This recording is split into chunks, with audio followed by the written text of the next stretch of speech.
नेरळमध्ये महसूल विभागाचे समाधान शिबिर उत्साहात 591 लाभार्थ्यांनी घेतला विविध शासकीय सेवांचा लाभ। नेरळ येथे महसूल विभागाच्या वतीने आयोजित छत्रपती शिवाजी महाराजस्व समाधान शिबिराला नागरिकांचा मोठा प्रतिसाद मिळाला। धारव सभागृहात झालेल्या या शिबिरात तब्बल 591 लाभार्थ्यांनी विविध दाखले व शासकीय योजनांचा लाभ घेतला। शिबिराचे उद्घाटन जिल्हा परिषद सदस्य सुनीता मोरे आणि पंचायत समिती सदस्य भगवान चंचे यांच्या हस्ते करण्यात आले। निवासी नायब तहसीलदार सचिन राऊत यांनी शिबिराची माहिती दिली। यावेळी पुरवठा अधिकारी रवींद्र दळवी, भूमी अभिलेख उपाध्यक्ष नितीन आडाळे, मंडल अधिकारी विश्वास गडदे यांच्यासह अनेक अधिकारी उपस्थित होते। शिबिरात उत्पन्न, रहिवासी, जातीचे नॉन क्रिमिनल दाखले, 7/12 उतारे, फेरफार, दुरुस्ती, ई मोजणी अर्ज, PM किसान व ॲग्रिस्टॅक नोंदणी आदी सेवा देण्यात आल्या। विद्यार्थ्यांसाठी शैक्षणिक दाखल्यांची वाटप करण्यात आले। आधार कार्ड दुरुस्ती 95, सेतू नोंदणी 167, आरोग्य विभाग 83, यात प्रमाणपत्रे 85, ॲग्रिस्टॅक 54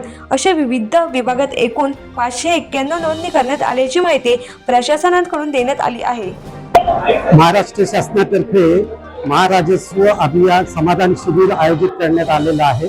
माननीय श्री किशन जावळे, जिल्हाधिकारी रायगड, माननीय श्री प्रकाश संपाळ, उपविभागीय अधिकारी कर्जत, माननीय श्री धनंजय जाधव, तहसीलदार कर्जत यांच्या मार्गदर्शनाखाली कर्जत तालुक्यामध्ये हे शिबिरांचे आयोजन करण्यात आलेलं आहे।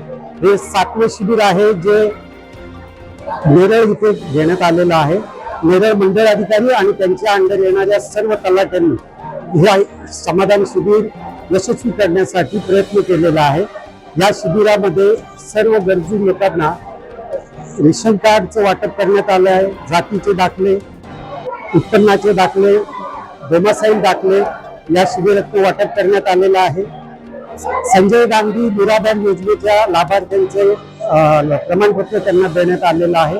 अशा वेगवेगळ्या प्रकारच्या योजना ज्या आहेत ज्या लोकांपर्यंत पोहोचवण्याचं काम या समाधान शिबिराच्या माध्यमातून करण्यात आलेलं आहे। सदर काम तालुका निरीक्षक भूमी अभिलेख यांच्या सुद्धा योजनेबाबतची माहिती देण्यात आलेली आहे। अशा बऱ्याच गोष्टी लोकांना त्यांच्या गावात येऊन दिलेल्या आहे आणि हे समाधान शिबिर सर्वांच्या सहकार्याने, ग्रामस्थांच्या सहकार्याने आज यशस्वी झालेला आहे। त्याचा सर्वात जास्त आनंद होत आहे आणि या गोष्टीचा सर्वात जास्त लाभ लोकांनी घ्यावा। तसेच उद्यापासून घरोघरी जनगणना चालू होणार आहे। पहिल्या टप्प्यामध्ये घरगणना होणार आहे। त्यासाठी कर्जत तालुक्यामध्ये 267 प्रगणक आणि 297 प्रगणक आणि 267 पर्यवेक्षकांची नेमणूक करण्यात आलेली आहे।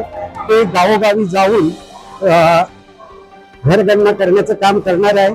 मी प्रशासनातर्फे सर्व कर्जतवासियांना, नेरळवासियांना आवाहन करेन की घरोघरी येणाऱ्या प्रगणकांना, पर्यवेक्षकांना जनगणना करण्यासाठी योग्य ती माहिती द्यावी आणि प्रशासनात सहकार्य करावे ही विनंती।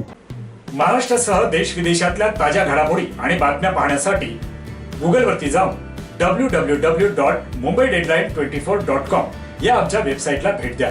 त्याचबरोबर यूट्यूबवरती जाऊन मुंबई डेडलाईन 24 हे चॅनेल सर्च करा। सबस्क्राईब हे बटन दाबा। आमच्या नवीन घडामोडी आणि ताज्या अपडेट पाहण्यासाठी बेल आयकॉनला क्लिक करा।